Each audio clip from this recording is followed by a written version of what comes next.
Baik, selamat siang. Perkenalkan, kami dari kelompok 13 PTM K03 akan mempresentasikan hasil observasi dan diskusi kami tentang planetary gear ini. Pertama-tama kami ingin memperkenalkan diri terlebih dahulu. Dimulai dari saya Deardo Manik dengan NIM 131231094. Saya Clara Bella Fierly dengan NIM 131230001. Saya Faiza Farawasiso dengan NIM 131230111. Saya Kenotosia dengan NIM 131230037. Saya Gilberto Silvano Silalahi dengan NIM 131231100. Saya dengan Windy Auliazmi dengan NIM 131231140. Dan saya Nadif Fatal Asalka, NIM 131231145.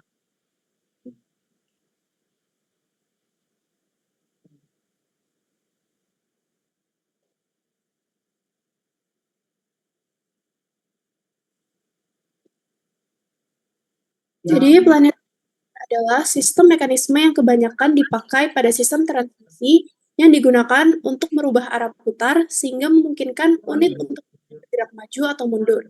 Planetary gear ini terdiri dari 3 elemen, yaitu sun gear, planet, dan ring gear, dan juga terdapat 2 jenis, yaitu planetary single pinion dan planetary double pinion.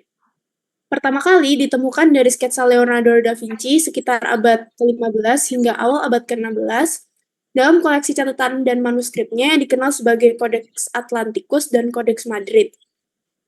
Meski tidak secara eksplisit disebut sebagai planetary gear, namun sketsa ini menunjukkan pemahaman mendalam tentang mekanisme roda gigi yang menyerupai prinsip dasar planetary gear. Kemudian dikembangkan pada masa revolusi industri untuk memenuhi kebutuhan mekanisme yang lebih efisien dan disempurnakan secara besar-besaran pada abad ke-20, terutama dalam industri otomotif. Contohnya pada General Motors yang mempopulerkan transmisi Hydramatic di tahun 1940-an yang memungkinkan pergantian gigi yang lebih mulus tanpa intervensi pengemudi. Oke, terus gimana sih cara kerja si planetary gear ini? Jadi, planetary gear bekerja berdasarkan prinsip roda gigi epicyclic, di mana terdapat 3 komponen utama seperti disebutkan sebelumnya, yakni roda gigi matahari atau sun gear, roda gigi planet atau planet gear, dan ring gear atau cincin gigi. Roda gigi planet berputar mengelilingi roda gigi matahari sambil terhubung ke ring gear yang berbentuk cincin. Prinsip kerjanya memungkinkan pembagian dan penggabungan torsi melalui perbedaan kecepatan dan arah putaran komponen-komponen ini. Biasanya satu komponen tetap diam dan satu lainnya menerima input dan sisanya menghasilkan output, sehingga memungkinkan variasi rasio kecepatan dan torsi yang efisien dalam ukuran yang ringan.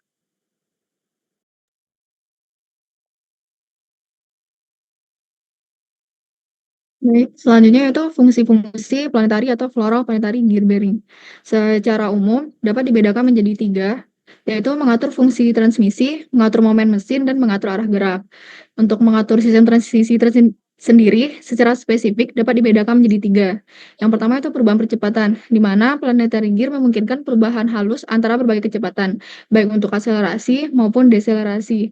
Yang kedua, perubahan torsi, di mana dengan mengatur rasio gigi, planetary gear dapat mengubah torsi yang dihasilkan mesin agar sesuai dengan kondisi dan beban. Dan yang ketiga, perpindahan gigi, di mana pada transmisi otomatis, planetary gear berperan penting dalam mekanisme perpindahan gigi yang mulus dan cepat. Yang kedua, mengatur momen mesin. Secara spesifik dibedakan menjadi 2, yaitu pengendalian torsi, di mana planetary gear membantu mengontrol jumlah torsi yang dikirimkan ke penggerak. Dan yang kedua, proteksi transmisi, yaitu dengan mengatur momen mesin, planetary gear juga berfungsi melindungi komponen transmisi lainnya dari beban berlebih.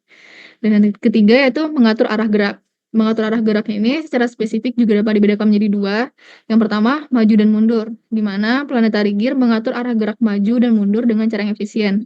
Yang kedua, netral, di mana planetary gear juga mengatur arah gerak berada dalam kondisi netral, di mana tidak ada tenaga yang ditransmisikan ke penggerak.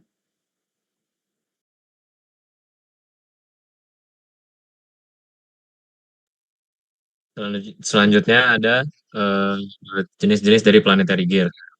Ada 3 jenis paling umum dari planetary gear. Yang pertama simple planetary gear, compound planetary gear, dan reverted planetary gear.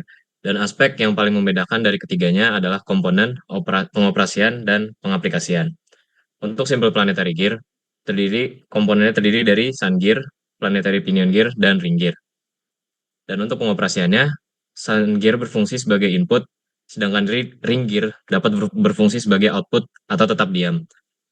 Dan planetary pinion gearsnya menghubungkan keduanya, memungkinkan untuk pengaturan rasio kecepatan dan torsi. Dan untuk pengaplikasiannya bisa menjadi pengurangan kecepatan, penggandaan torsi, misalnya pada gearbox dan turbin angin. Untuk compound planetary gear, komponennya memiliki dua set sun dan ring. Set sun ring dan ring gear yang terhubung. Dan pengoperasiannya mampu menghasilkan variasi rasio kecepatan yang lebih kompleks, sering digunakan dalam transmisi otomatis dan alat berat. Dan untuk reverted planetary gear, komponennya mirip dengan compound, namun konfigurasi sun gear-nya berputar berlawanan dalam arah konfigurasinya yang memungkinkan sun gear berputar dalam arah berlawanan. Dan untuk pengoperasiannya dikenal untuk meningkatkan torsi pada output dengan mengubah arah putaran dan sering digunakan pada penggerak otomotif.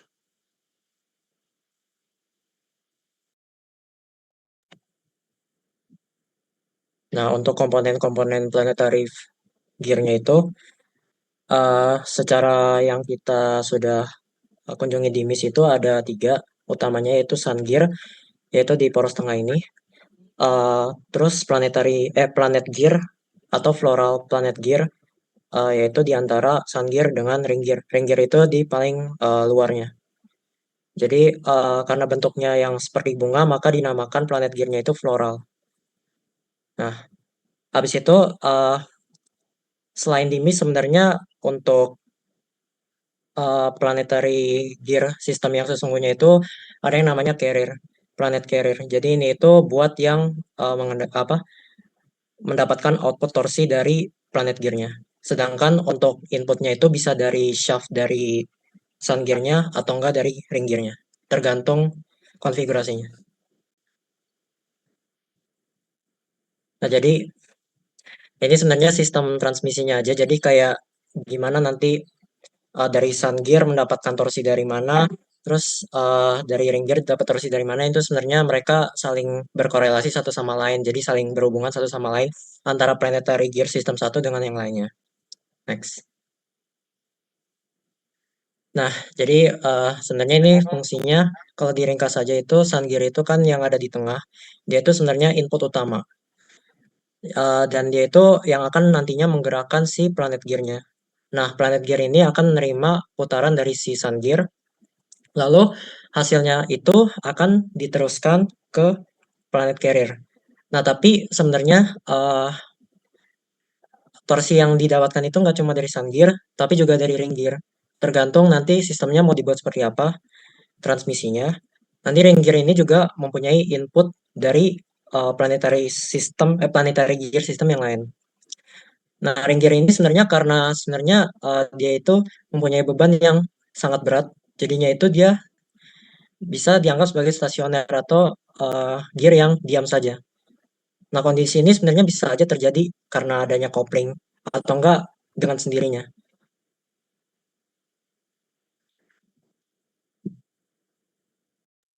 Kemudian ini merupakan mekanisme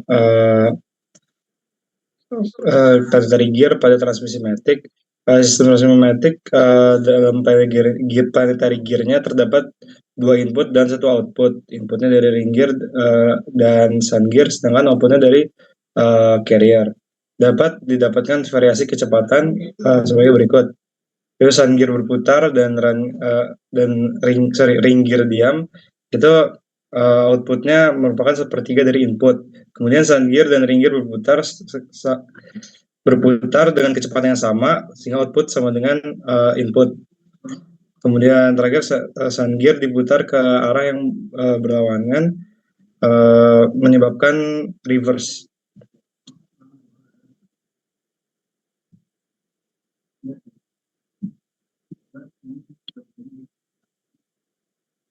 You can see that it sometimes rotates quickly, sometimes slowly,